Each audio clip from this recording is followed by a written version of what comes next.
कल श्रीकांत जी ने प्रेस की थी और बड़े चुभते हुए सवाल उठाए थे। मैं कभी कभी संकेत में बोलता हूं, श्रीकांत जी विस्तारित उसको नेगेटिव कर देते हैं। पूरे घोटालों की राशि इन्होंने गिना दी थी। स्वाभाविक है वो परेशान होंगे कि 1,86,000 करोड़ के कोयला घोटाले को क्या कहा था चिदम्बरम साहब ने कि ये तो मदर अर्थ के साथ जुड़ा हुआ है, तो ये घोटाला क्या हुआ। 1,76,000 करोड़ के 2G घोटाले को कपिल सिब्बल ने क्या कहा था, जीरो लॉस। स्पेक्ट्रम का ऑक्शन हुआ, मैं संचार मंत्री था, 1,10,000 crore, highest in the history of India. कोयला खदानों का ऑक्शन हुआ, पीयूष जी कोयला मंत्री थे, 3 लाख करोड़ रुपया आया। तो ईमानदारी सामने दिखाई पड़ रही है, उनका झूठ, उनका भ्रष्टाचार सामने दिखाई पड़ रहा है। अब आज उनके प्रवक्ता ने आरोप लगाया है, बेबुनियाद आरोप। अब ये महेश शाह की जांच को लेकर उनको परेशानी है। महेश शाह क्या, उनके बड़े से बड़े आकाओं की जांच हो रही है। आज दिल्ली के एक वकील साहब जेल चले गए। एक कलकत्ता के भी बहुत बड़े हवाला कारोबारी की चर्चा आती है, वो भी जेल चले गए।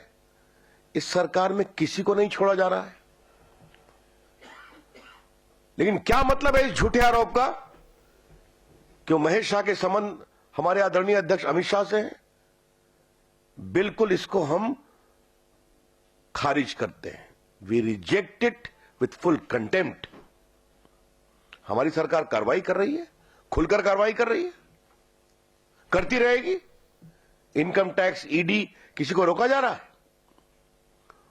और हमारी सरकार तो इतनी सख्त है कि अगर कोई बीजेपी से जुड़े हुए व्यक्ति का भी नाम आ रहा है, एक मध्य प्रदेश में कहानी सामने आई थी, उसके खिलाफ भी कार्रवाई की गई। तो हम तो देश को ईमानदारी से आगे बढ़ाने की हर सख्त कार्रवाई कर रहे हैं। अब एक अहमदाबाद के कोऑपरेटिव बैंक की चर्चा की गई है, उसके 200 ब्रांचेज हैं। बैंक की ओर से प्रभावी जवाब दिया जाएगा। लेकिन रोज रोज झूठे आरोप।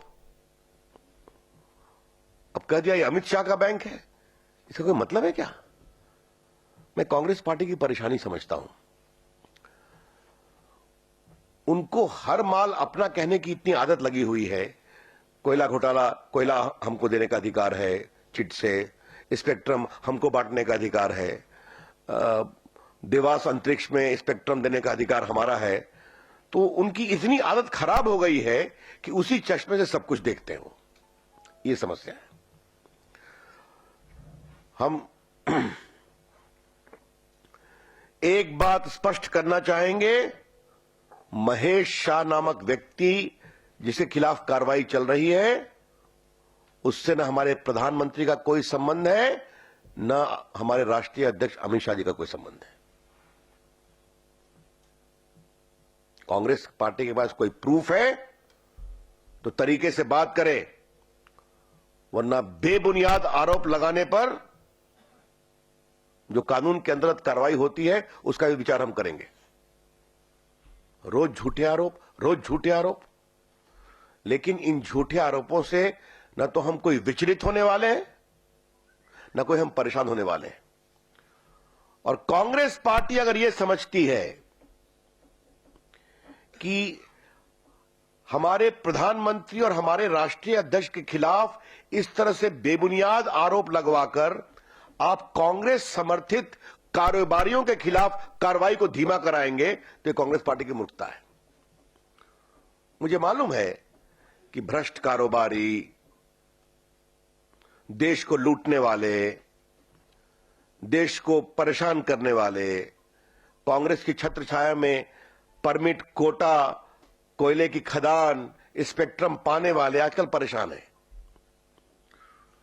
तो वो कांग्रेस के पास जाके रोते हैं, तो कभी उनके नेता आरोप लगाते हैं और कभी उनके प्रवक्ता आरोप लगाते हैं, ताकि किसी प्रकार से भ्रष्ट लोगों का दर्द कम हो, कार्रवाई कम हो।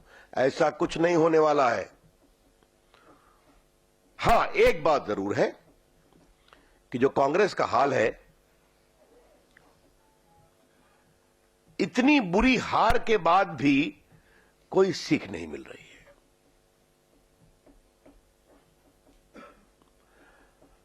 हर आदमी सीखने की कोशिश करता है कि हमारी बात नहीं। नोटबंदी के बाद से जितने चुनाव हुए सब जीत गए हम लोग। और ये मैंने पहले ही कभी कहा था कि अब देश के लोग कांग्रेस को नगरपालिका चलाने के लायक भी नहीं समझ रहे हैं। तो इस हार से सीखने की जरूरत थी, लेकिन कांग्रेस पार्टी का कितना प्रेम है भ्रष्ट लोगों के साथ और भ्रष्ट कारोबारियों के साथ कि अपने राजनीतिक दृष्टिकोण को सुधारने की बजाय अभी भी वही भाषा बोलने की कोशिश कर रहे हैं जिसका दर्द उनके दिल में है, अर्थात भ्रष्टाचार, काले कारोबारियों के खिलाफ।